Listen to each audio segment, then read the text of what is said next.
Will he or won't he run for governor? Ahead on Face the State. Former longtime Ohio Congressman Tim Ryan is still undecided about whether to enter the race. I sat down with him for a one-on-one interview you'll see only on 10 TV to find out where his decision stands, what the key factors in it are, and what's on his mind about the state of Ohio. Also, two power players in Ohio politics team up to push the GOP forward in the 2026 elections. Senator John Husted and gubernatorial candidate Vivek Ramaswamy set the stage for what they hope is a Republican sweep of the two biggest races. Plus, the Department of Justice wants the Ohio Secretary of State to turn over key voter and election information to the federal government. We'll tell you the information the DOJ wants and why that worries some Ohio leaders and voter advocates.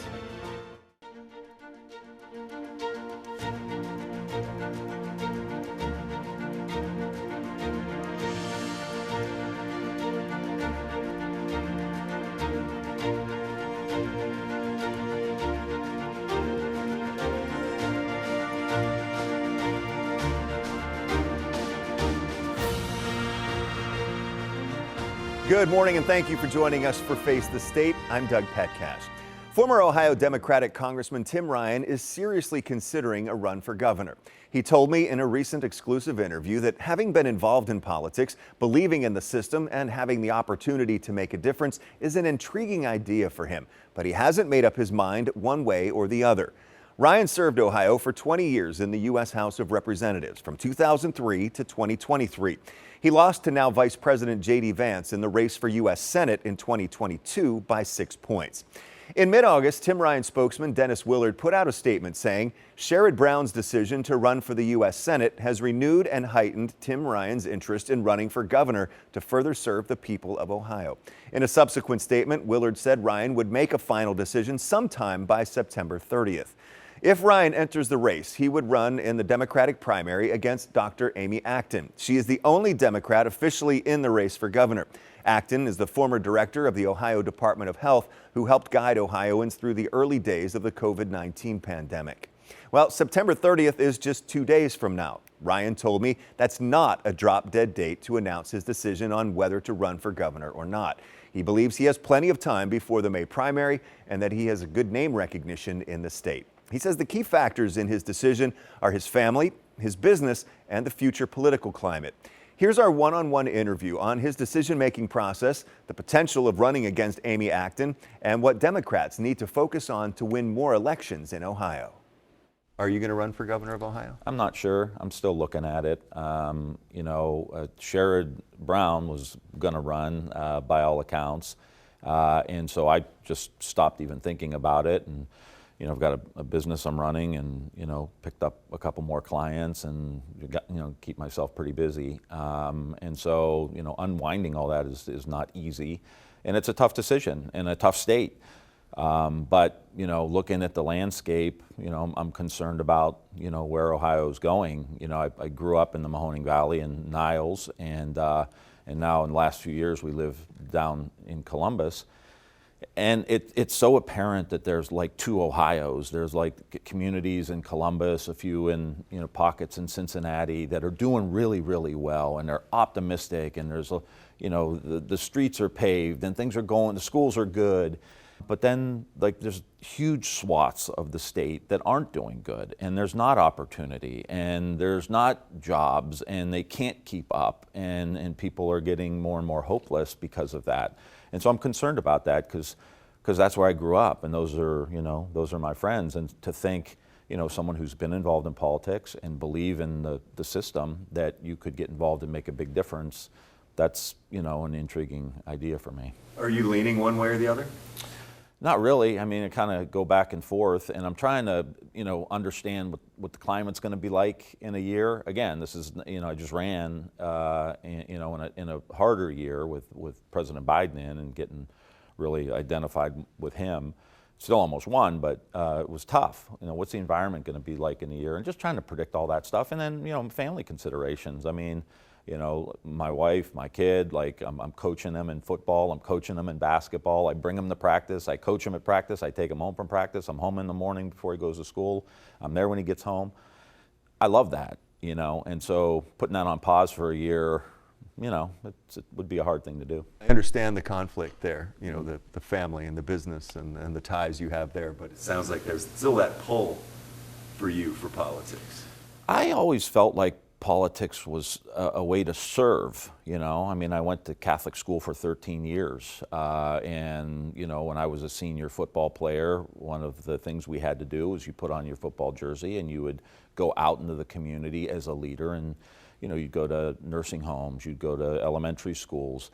I've always felt, as a Catholic, in the social teachings, the social gospel, it was always about service. It was always about using your talents, using your abilities to help other people. And I've never, that's been my instinct. That's why I got into politics. It still is. And so that's, I see politics as a way to serve and to be the chief executive for Ohio, with the schools and with the Medicaid program and prisons and agriculture and trying to help rebuild some of these cities that have been forgotten. That would be a lot of fun, to be able to do that, If you were to jump into the race, you would be in a primary against Dr. Amy Acton, someone that the way I understand it, you supported her through her activities as the public health director or the director of the health department. What would you think about going head to head with her in a primary? Well, I think that the issue really with Dr. Acton is, do we really want to have a conversation about the pandemic? Right, wrong, good, bad. I just don't think that, that would be the topic of conversation that we don't want to have. Like, we don't want to have that conversation. People don't want to remember the pandemic. It was the, first one in 100 years.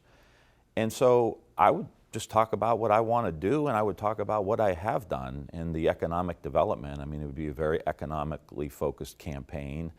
Stay away from the culture wars as much as possible, and try to open a dialogue with Republicans about how do we move the state forward. Like, we can't move forward with having two separate states, the areas that are doing well and the rest of the state. It's just not doable.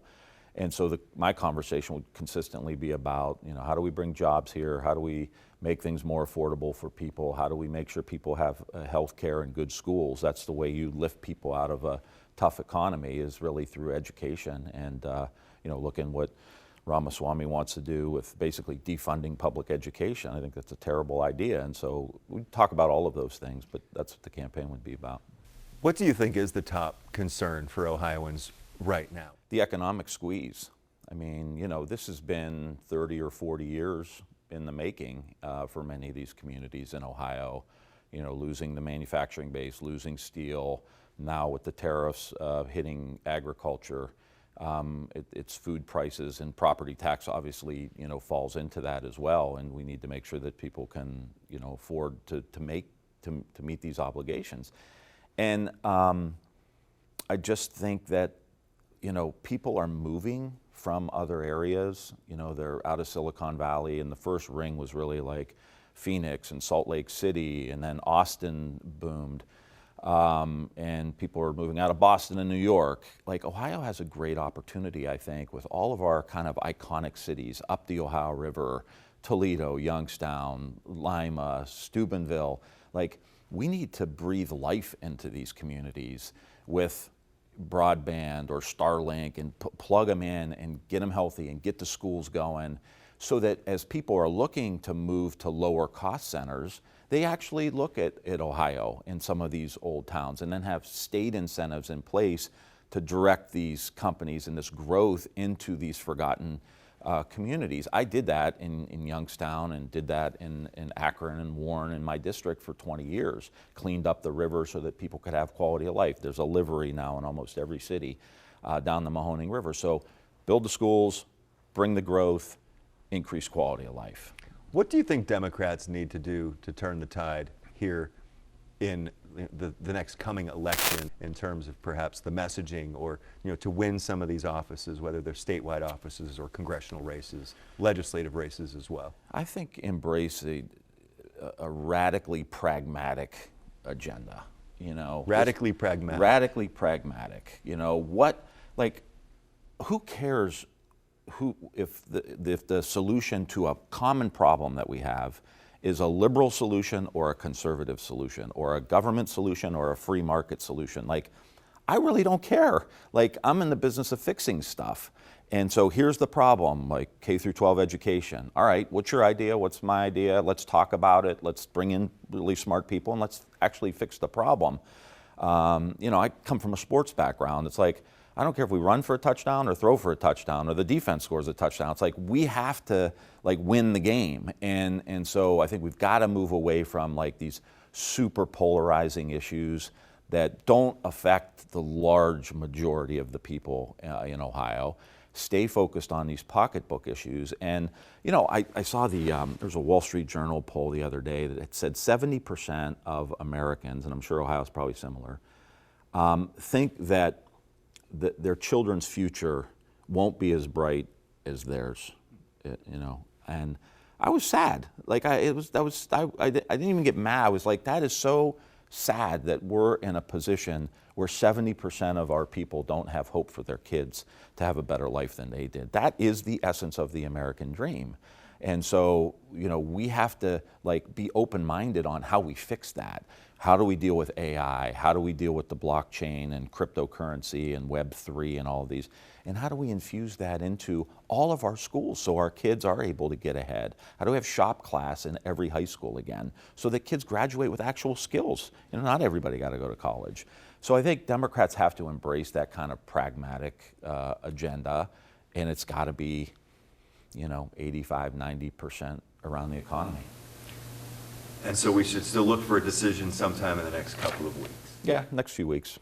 Yeah, I think I got time. I mean, I really do. I mean, I just ran a couple years ago. Still got good name identification. And, you know, when Rich Cordray ran in 18, he announced in December, you know, and I think people are tired of these like constant like campaigns. It's like, okay, like, isn't a year or 10 months like enough for the people to like figure out who they want to vote for? And so I, you know, next few weeks, but like I said, Cordray announced in December. I'm not in any real hurry. I still got name ID, and you know, I'm just going to be very thoughtful about it, and we'll figure out where we go. All right. Congressman, thank you so much. Thank you. Now, as I mentioned, right now, former Ohio Department of Health Director Dr. Amy Acton is the only Democrat running for governor. I recently asked her about the speculation that former Congressman Ryan may join the Democratic race.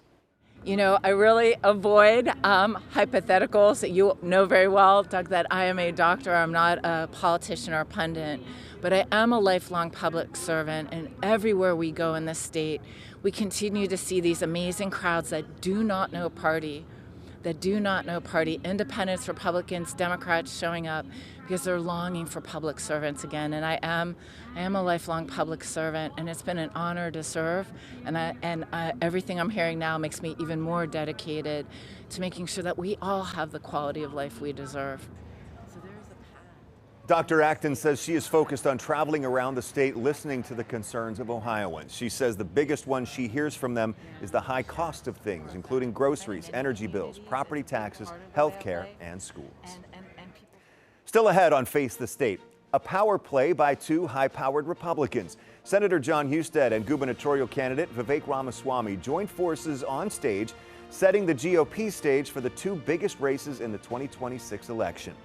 Plus, the U.S. Department of Justice demands Ohio voter data. Information including your full name, birth date, driver's license number, or the last four digits of your Social Security number. Hear the concerns over this, and we asked if the Ohio Secretary of State's office is complying.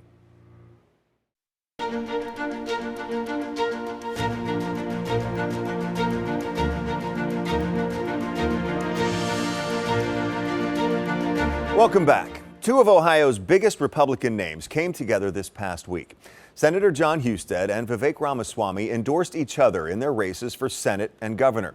10 TV's Libby Cathy was there for the event billed as a special announcement. It was standing room only here tonight in Columbus when Senator John Husted and Vivek Ramaswamy took the stage together, showing off a united Republican ticket. You tell me by a round of applause, are we united around Vivek and around John Husted? Senator John Husted and Vivek Ramaswamy making it official. They're backing each other's bids. Tonight is about the fact that we have one team and one mission, and that mission is victory in 2026. Husted running for a full term to the U.S. Senate after Governor Mike DeWine appointed him last year to fill Vice President J.D. Vance's seat. I hope to lead Ohio to be the top state in the country. Businessman and former presidential candidate Vivek Ramaswamy has effectively cleared the GOP primary field to replace DeWine after Lieutenant Governor Jim Tressel announced last week he wouldn't join the race. Both talked about having America First and Ohio First agendas. Endorse my friend, a patriot, and a great public servant to Ohio, my friend John Husted, to continue as our next senator in the 2026 election. I want to endorse Vivek Ramaswamy to be Ohio's next governor. Tonight, Husted and Ramaswamy showing they have each other's support and the support of President Trump. We know that President Trump will be here, Vice President Vance will be here, and all of you will be here working side by side with us. The Ohio GOP chairman touted the early endorsements as a sign of unity as Republicans look to keep their stronghold on statewide offices. Their endorsement from President Trump, their prowess on the ticket, their ability to unite us, that's why we did it. Meanwhile, on the Democratic side, Dr. Amy Acton, who is running for governor, and former Senator Sherrod Brown, running for Houston's Senate seat, have not formally endorsed each other's campaigns. The Ohio Democratic Party, in a statement to 10 TV News, called the Republican ticket unpopular and said it was assembled behind closed doors. They say Ohio is ready for new change, and we'll see that at the polls come next year. Reporting in Columbus, Libby Cathy, 10 TV News. The Senator John Husted versus former Senator Sherrod Brown race is going to be a heavyweight battle leading up to the November 2026 election. Both candidates have years of service to tout and have well-known names in Ohio politics. After the event, we heard from Senator Husted for the first time about his opponent. He's not as tough as he once was. He lost by over 200,000 votes in the last election. I hear a lot of Democrats who are really complaining. They think they should have a new generation of leadership. But I'll take him seriously. I know he'll campaign hard. He can raise a lot of money from liberal groups across the country, which means he'll have a lot of resources. And we will run our best campaign. And I love competition, so let's go. Former Senator Brown launched his campaign for Senate in August. In a September 17th social media post, Brown said, "John Husted has made a political career working for billionaire CEOs instead of working for the people of Ohio." Now, of course, voters will have the final say, and there's a development out of Washington that voters need to know about. The federal government is demanding voter and election information from the state of Ohio. 10 TV's Colin Dorsey dug into the request and how it's being handled by state officials. I obtained these two letters sent to the Ohio Secretary of State's office by the U.S. Department of Justice. These two letters demand Ohio voter registration data and information on elections. The two letters sent August 6th and August 14th come from the Department of Justice's Civil Rights Division. The first requests several records, including Ohio's statewide voter registration list. The second letter, sent 8 days later, clarifies the voter registration lists have to contain the voter's full name, birth date, driver's license number, or the last 4 digits of a Social Security number. This is unprecedented. We generally don't see the federal government requesting this amount of sensitive personal information from the states, and the request could violate federal and state privacy laws. Jen Miller is the executive director of the League of Women Voters of Ohio. She says the federal government doesn't really have the authority over elections and that Ohio, and other states for that matter, run elections very well. So we have really secure elections. And, you know, the federal government doesn't play any role in maintaining our voter registration rolls. That's up to state and local governments. I asked Secretary LaRose's office if it was complying with the request. In a statement, his office says, in part, "We're now working with our federal partners better than ever before, but we also have a legal obligation to make sure sensitive voter data is protected and secured.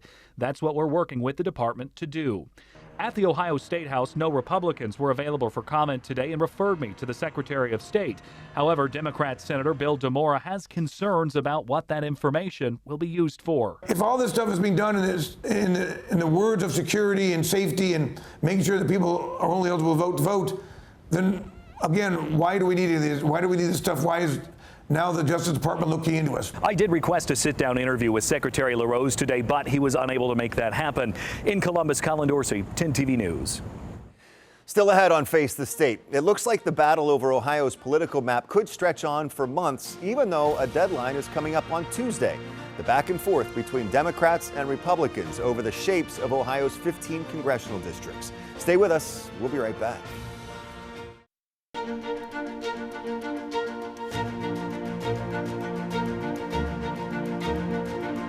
The effort to redraw Ohio's 15 U.S. congressional districts will continue this week. Lawmakers are expected to hold another public hearing. Last Monday, the Joint Committee on Congressional Redistricting held its first public hearing, a chance for Ohioans to weigh in on the debate. Democrats and Republicans also went back and forth over a map that has been proposed and one that hasn't. For 3.5 hours Monday, Ohioans testified before the Joint Committee on Congressional Redistricting. They spoke out against gerrymandering and for fair maps. This isn't just about politics. It is about life and death. We should be talking about the process and not the fact that we're separate parties. And we're just tired. We're so exhausted by this. Many testified in favor of the map proposed by the Democrats, seen here on the right. It would create 8 districts that favor Republicans and 7 that favor Democrats. Under the current map on the left, Republicans hold 10 of Ohio's 15 seats in the U.S. Congress. They don't all meet my demands, but clearly, bad faith of the Republicans by not having a map here today limits my preference for a map. Republicans have not yet put forward a map, something Democrats emphasized several times. We've done our part. We've released our maps, and now we're asking Republicans to release theirs. We're asking them to release their maps so we can continue this process and get the ball rolling on passing fair, constitutional maps for the state of Ohio. Republicans say they are following the constitutional process and taking public input. Republicans will be following the Constitution. And when we propose our map, I'm sure we will make it public. We are going through the process as required now. We had our first hearing. We will have a second hearing. Neither side expects to pass a bipartisan map by the September 30th deadline. My opinion, it was a dog and pony show. I mean, this was for the benefit of you, it's for the people that came in here. If you think they're going to look at anybody's submitted maps, I think same odds that I root for the team up north in football this year. That's not going to happen. We were told a week ago by the Democrats that the only map that is acceptable is an 8-7 map. So if an 8-7 map is the only one acceptable, then how are we going to get that done by September 30th? It makes it very unlikely, and it pushes the envelope to a potential November vote. Now, if the legislature does not pass a bipartisan map by September 30th, 2 days from now, then the process will go to the Ohio Redistricting Commission. It will have to pass a bipartisan map by the end of October. If that fails, it'll go back to the legislature. And as you heard, both sides think this will go through November. And finally today, the Ohio Department of Natural Resources announced a new historical marker at Shawnee State Park. It honors Company 1545, a crew of Black World War I veterans. Their Civilian Conservation Corps work in the 1930s shaped the park we enjoy today. The group built the local lake, the trails, and the shelters. Shawnee State Park is just south of Lucasville, near the Kentucky state line. That's all of our time for today. Thank you so much for joining me this week for Face the State. I'm Doug Petcash. We'll see you back here next Sunday at 11:30. I hope you have a great day.